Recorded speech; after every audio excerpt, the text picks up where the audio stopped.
Churima, nosa churima, cando amarela no monte, y en la flor dos galegos, los de onte, los de hoxe. Tiña 5 anos cando estallou a guerra. A primeira cousa que sentimos foi un bombardeo tremendo e avións polo aire que nunca tal vira. Asusteime tanto que recordo moi ben aquel día. A profesora mandounos para a casa e encontrei a manifestación pola estrada. Viñan todos os da Bazán. Viñan cantando unha canción que aínda recordo hoxe. Non queremos unha reina puta ni tampouco un rei Borbón. Queremos un buen presidente que gobierne mejor a nación. Vivín uns días moi asustada. Era pequeniña, pero tiña que seguir indo á escola. E como tiña que ir sola a miña nai, facíame a roupa de cor vermello. Así víame ao lonxe. Quedaba a comer na casa da profesora e pola tarde miña mai pendente de min. Ao pouco tempo estallou o polvorín de Ferrol, outro susto. Recordo que as familiares e amistades que tiñamos en Ferrol apareceron todas na casa. Non había sitio para todos. Os maiores dormían polo chan e para comer non se cabía en ningún sitio. Teño moitos recordos daquela época. Non se podía abrir a boca. Ibas presa por nada. Se vías os escapados non podías decir que os viches. Recordo que un veciño encontrou no medio dunha bouza da súa propiedade o escondite dos escapados. Decideu contarllo á Guardia Civil e esa mesma noite os escapados chamaron a todos os veciños, incluídos os rapaces, e o fillo do señor que os denunciou e deronlle 2 tiros. Miña tía, ao sentir os tiros como lle viñeron a buscar o fillo, deulle un ataque de nervios que tiña a cabeza virada cara atrás, case de todo, e foi a Guardia Civil que estaba ali ao lado a que lle deu os primeiros auxilios. Eran tempos complicados. Recordo tamén que ao lado da miña casa había unha familia moi pobreña, que a que tiñan moitos fillos. Miñas tías recolleron un de meses. Cando estallou a guerra tiña 17 anos e chamarono que se incorporara e escapou para o monte. Ali estivo 32 meses. Cando podía viña a casa a vernos. Matáronlle varios compañeiros e aínda cheganos un día a noticia que os mataran todos, e entre eles Bollo, que así se chamaba. E claro, un desgusto tremendo, pero pola noite apareceu Bollo na casa e miña nai caeu desmaiada e o único que quedou con vida foi el. E así pasaron un tempo escapado, pero na vida hai persoas boas e malas, e un veciño denunciouno para cobrar 200 míseras pesetas, e claro, levaron no preso e un día tivo a oportunidade de escapou, tirouse ao mar, pero vírono e matarono no mar. Pero despois disto vivín unha infancia bastante feliz, iso que non tiña ningún xoguete de ningunha clase.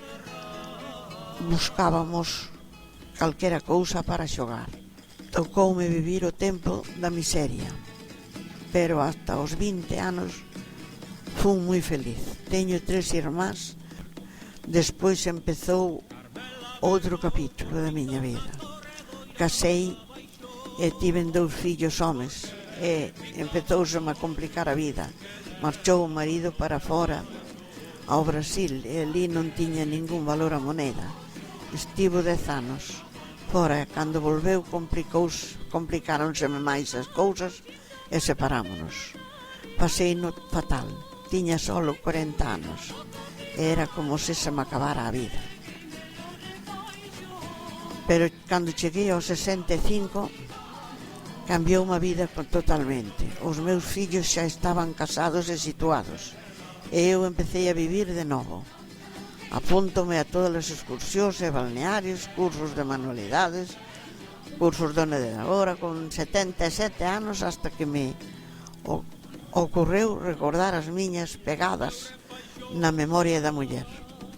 Por culpa do teu refaixo xa me deron unha turma. Por culpa do teu refaixo xa me deron unha turma. Disimula, queridinho, pois sempre foches moi guapo. Xa tiña la chepa grande antes de andar por refaixo. Xa tiña la chepa grande antes de andar por refaixo. Dame canela, disco pequeno. Non solo un queridinho, teñoche medo, teñoche medo, medo te teño. Dame cariño, canela.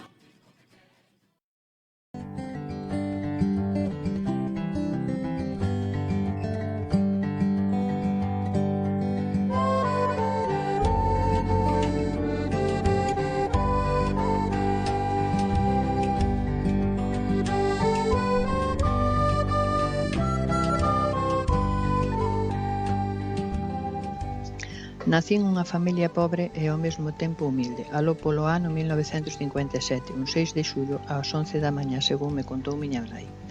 Aos 5 anos empecé na escola da parroquia de Ferreira, do concello de San Sadurniño. Daquela tiñamos unha mestra para as nenas e un mestre para os nenos. No tempo que fun á escola non era moi boa estudiante que digamos, pero fun indo cos demais. Era zurda e naqueles tempos non estaba moi ben visto. Tiven mestras que non lle daban importancia, pero outras sí. Cando tiña uns 12 anos cambiáronme de mestra e tróixome polo camiño da amargura. Deulle por levarme a contraria e non me deixaba facer nada coa man esquerda. Cada vez que me veía coller o lápiz coa esquerda, pegábame nos dedos para que o collera coa dereita. Naqueles 2 anos que me faltaban para acabar a escola, paseino moi mal, pois a parte de pegarme quedábame sempre sin recreo, pois case todos os días me collía facendo algo coa esquerda. Por culpa desa mestra, collín tal complexo que cando saín da escola, aos 14 anos non me quixen ir estudiar, dábame vergoña por ser zurda. Tamén quería que fora a aprender a coser, e cal ainda era peor, pois collía a agulla e a teseira coa man esquerda, e para min era un problema. Hoxe escribo coa man dereita, pero coser e cortar ainda o fago coa man esquerda.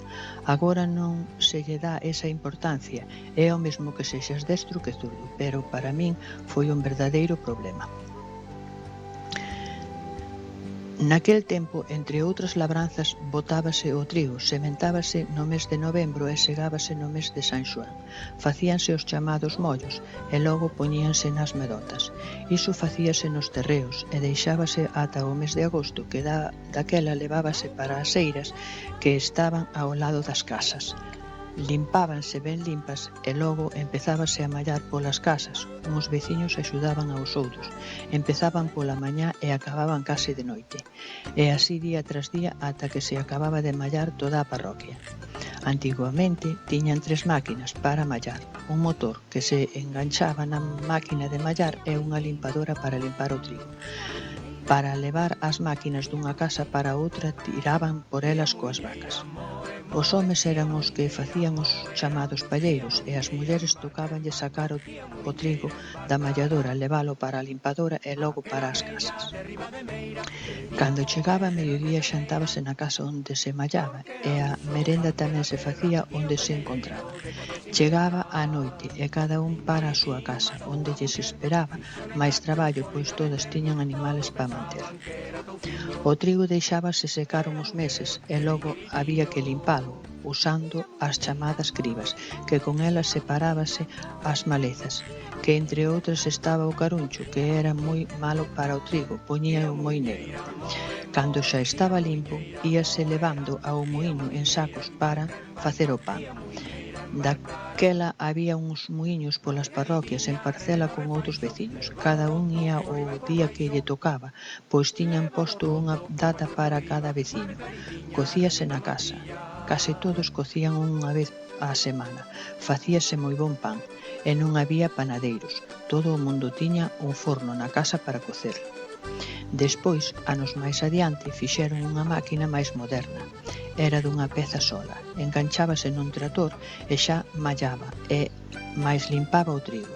Xa non facía falta tanta xente, agora xa hai máquinas moito máis modernas que xa fan todo elas, segan, mallan e limpan o trigo.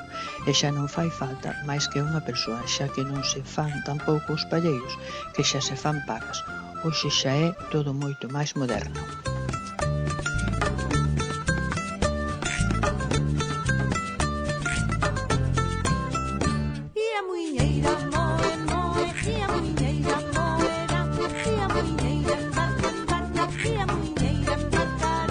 E a muiñeira moe, moe, e a muiñeira moerá, e a muiñeira embarca, embarca, e a muiñeira embarcará.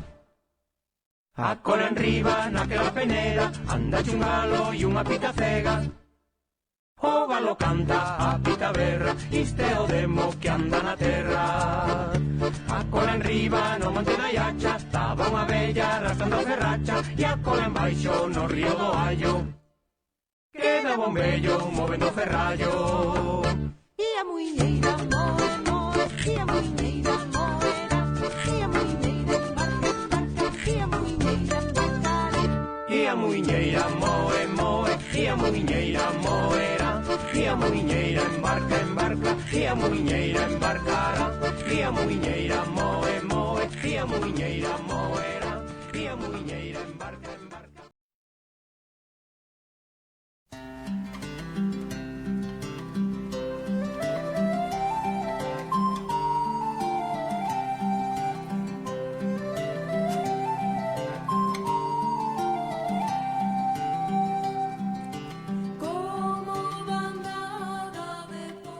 Rebuscando nun baúl. Corría o ano 1877 e no seo dunha familia pobre naceu unha nena loira de ollos azuis. Puñéronlle de nome María Xosé, aínda que todos lle chamaban Maripepa. Naquel tempo case ningunha muller ía á escola, por iso ela nunca soubo ler nin escribir. Copiaba as letras pero non sabía o que dicía, mais non era parva, rebulía de engaranzas.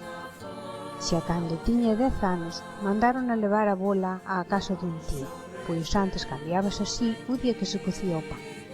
Ía por un carreiro e deixou ali a bola metida nun saco de enxeo. Apartouse un anaco para mexar e cando volveu o saco tamén estaba mexado. Seguiu o camiño e entregou a bola sen dicir nada. Á volta lembrou o sitio e sentouse ali. De súpeto apareceu un can, que resultou ser o lobo. Pero iso ela ignorou. Seguiu para a casa e aquel can seguiu-na de preto. Ao chegar á casa xa era a noitinha. Pecharon a porta, entón o lobo viu. Daquela quedou muda de medo. Decatouse que fora o seu compañeiro e ela non o recoñecera. Logo, que foi moi grandiña, levaron-na de criada aos seus padriños e traballaba solo pola comida. Un día iba con feixe de leña para cantar o forno de cocer o pan e tropezouse cun rapaz. Deulle moita vergoña que a mirara como ia vestida. Pousou o feixe para xuntar uns anacos de picote que tiña por saia. Sin pensar, o mozo preguntoulle como se chamaba. Ela, toda roiva, díxolle, e seguiu falando con ela, pois gustaballe a rapariga. Pero ela estaba tan coutada que non atinaba a respostar. Daquela el propúxolle vela outro día, pero ela mandoulle falar cos amos, e así o fixo. De seguida tuvo permiso para cortexala. De camiño a conquistou e casaron. Levouna para a súa casa, pois el tiña mellor vida. Sempre se entenderon moi ben, tiveron 16 fillos. Sempre foron moi unidos, aínda que tiñan distintos caracteres. Pois el era moi serio e ela moi alegre. A Xosé, que así era o seu nome, non lle gustaban as farradas, pero pola contra a Maripepa sí. Entón vía ben que ela se divertise e mandáballe que fora e el quedaba cos cativos. Maripepa ía ás roldas cos seus irmáns. Tiña unha irmá que se chamaba Antona. Era grande, fea e cantaba moi mal. Nunca tivo noivo, por tanto nunca casou, pero era moi ocurrente e por ríase dela mesma. Era rústica de pura cepa. Os sobrinhos mandaban a cantar porque a eles facíalles gracia. Entón a cantaba esta canción. Si quieres mandar recuerdos para el infierno, mándalos por mi suegra que está muriendo. Cuando allí llegue el aviso, te mandan el corazón para que le hagas un guiso. Esta nena loira era a miña avoa, que lle transmiteu estas lembranzas á miña nai, a cal me transmiteu a min. Todo o que saibas traspasa aos rapaces, aunque parece que cai nun saco sin fondo. Non é así, eles sempre collen moito. Eu son descendente desta lenda, chámame María Consuelo. Nacín fai 63 anos nun lugar onde vivo, son da Coruxa, Igrexa Feita, San Sadurniño. Como podedes comprobar, sempre fun moi aguda para buscar as miñas raíces. En honra a elas fixen este relato con moito deleite. E para rematar un poema. Camiñante, non hai camiño, faise camiño ao andar. Este camiño é moi longo se o comenzas a buscar. Cada persona é un mundo, cada mundo é unha historia. Cada historia está viva se a conservas na memoria. Longos carreiros trepados, lonxanas vivencias e fazañas, quedan tecidas na vida como tecen as arañas. As pegadas que aquí quedan nunca se deben borrar. Para os que veñan despois sempre as poidan atopar. De amores son experiencias, pensando na terra canto o que me fala conciencia, pensando na terra canto o que me fala conciencia. Non son ninguén entre os cantores, nin entre ilustres poetas. Eu son do povo, compañeiro, e dos que fan a historia seca. E son pra min as aldraxes dos que polo povo mexan. E son pra min as aldraxes dos que polo povo mexan.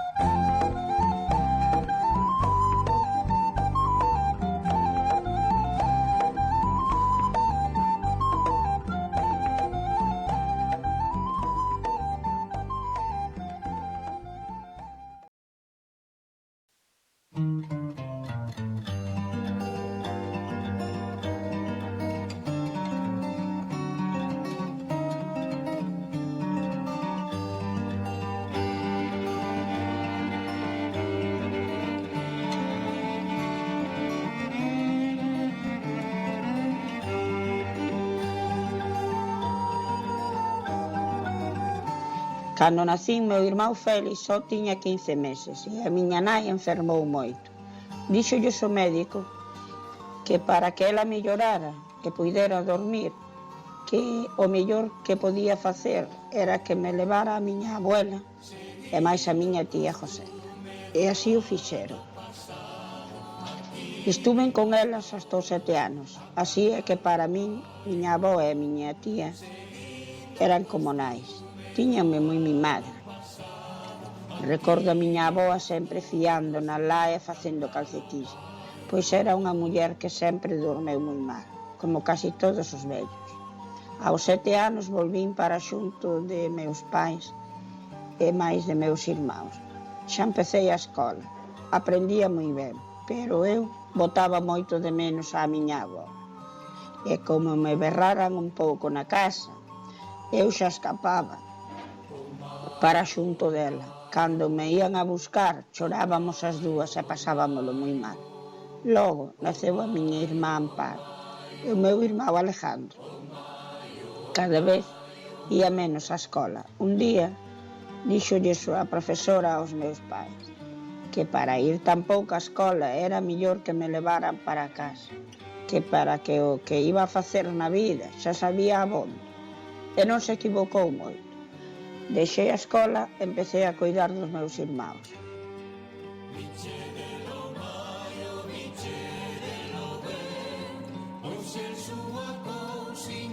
Por sorte, aos 17 anos, volvín á escola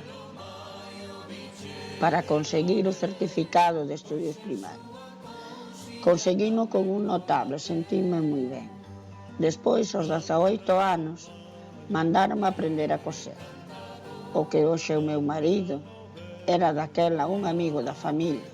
Díxolles aos meus pais que era bo que fora a aprender a coser, pois iso sempre me vería ben na vida. E así foi. Aos 20 anos casei e xunto co meu marido decidimos irnos os dous para a Suíza. Foi a experiencia máis mala da miña vida. Tiven que deixar o meu fillo cos seus avós. Cando xa levaba un tempo aló, quedei embarazada de María e decidín que non criaría os meus fillos separados, nin os deixaría cos avós. Pois iso foi o que me pasou a min e non é bo, e así o fixen. Volvín para criálos xuntos. Empecé a traballar limpiando o colegio e o ayuntamiento. Tuve o meu terceiro fillo, David, e continuei traballando e cuidando dos meus fillos. 4 anos máis tarde tuve a Isabel, a miña última filla.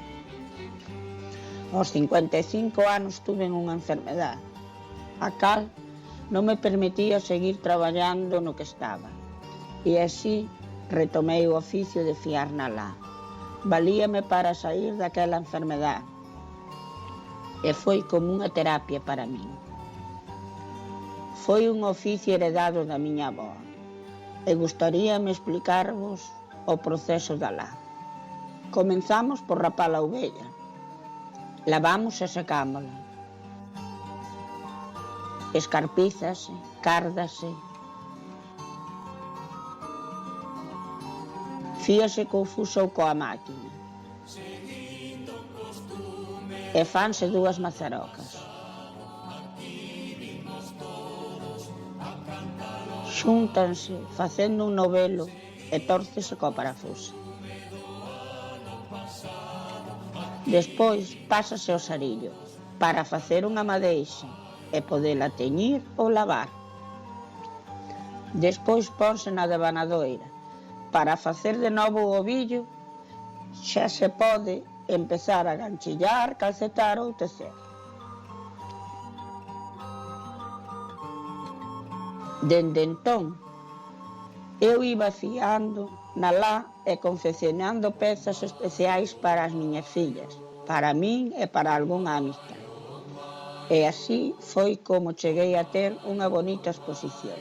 De feito, agora na miña casa, preparei unha habitación onde teño un dormitorio e todas as cousas que fun facendo con lá. É como unha pequena exposición permanente para ensinar ao que queira vir visitalo.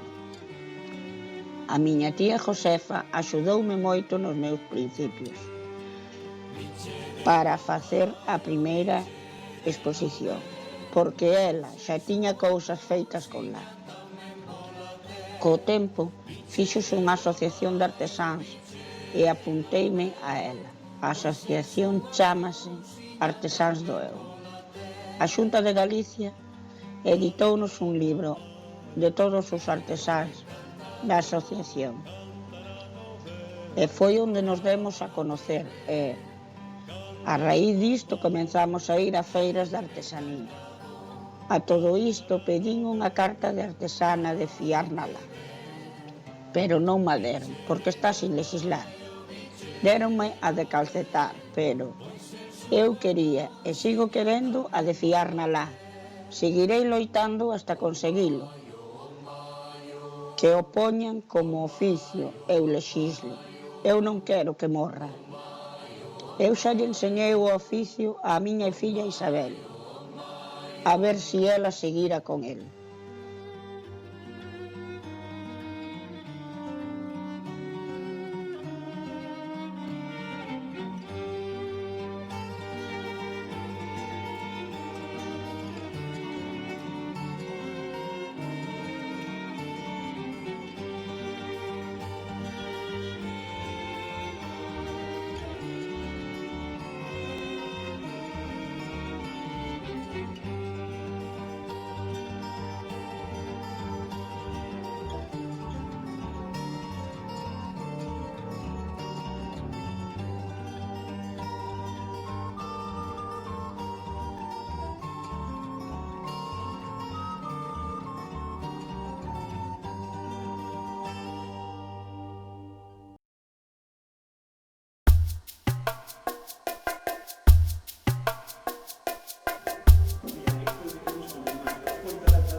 comezamos coa historia, cada unha delas foi unha das partes máis complicadas, cada unha delas decidir pois máis ou menos que ia contar.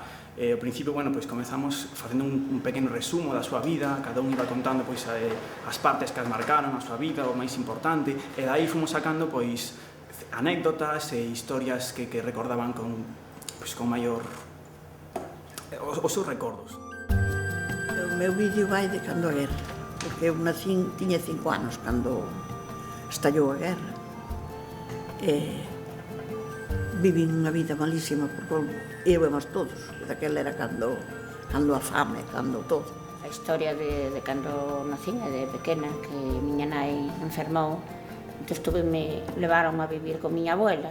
Pois falo un pouquiño de cando era pequena, porque de cando iba á escola, porque tuve así un pequeno problema que era zurda.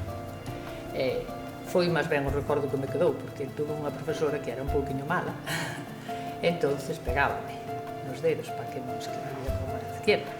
E miña mãe era unha muller moi alegre, e cantábame, e máis contábame as historias todas dos seus pais.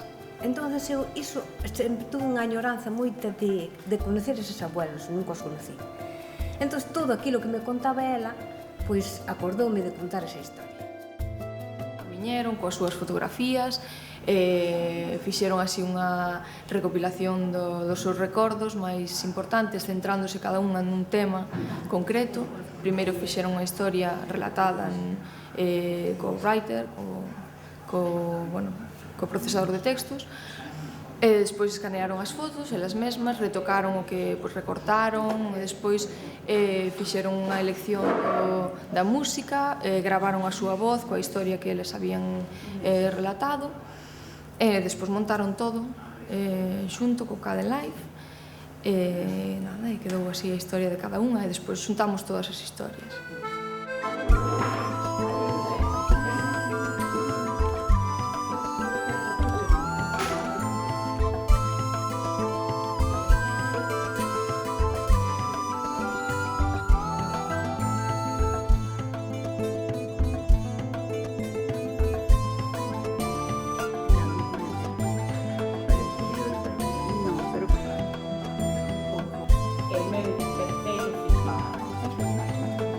Aprendía moi ben, pero eu as dúas e pasábamolo moi mal.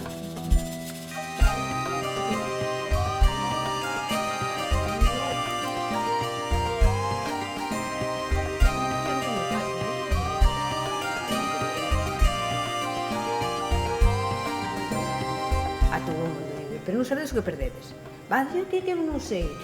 Vas ali para aprender. Desde logo que para min foi unha maravilla, gustame todo. Desde que empecé hasta ahora de maravilla. Non sei, costa aprender, pero eu creo que a verdade é que eu tiña que intentar todo o mundo. Ejercito a memoria, mas ao mesmo tempo sempre aprendes algo. Saber non ocupa lugar, entonces. Por iso ben. É complexo dicir concretamente en que lles aporta as novas tecnoloxías na súa vida, pero é algo que se ve que cada día pois veñen aquí con interese a ver, pois non sei se teñen algún correo novo do seu fillo, neto, irmán, ou que aparecen na mensaxería instantánea na tua casa, é dicir, sirves para relacionarse, para ter un contacto co ordenador. Moitas delas, despois dos obradoiros e demais, acaban por comunicarse coas súas veciñas ou con xente incluso de outros concellos, porque fixemos cousas con outros concellos, pois se comunican, envían fotos, as fotos dos netos, todo iso teñen no ordenador, saben como imprimilo, é dicir, é un coñecemento e aparte unha maneira de comunicarse e de crear un tejido social.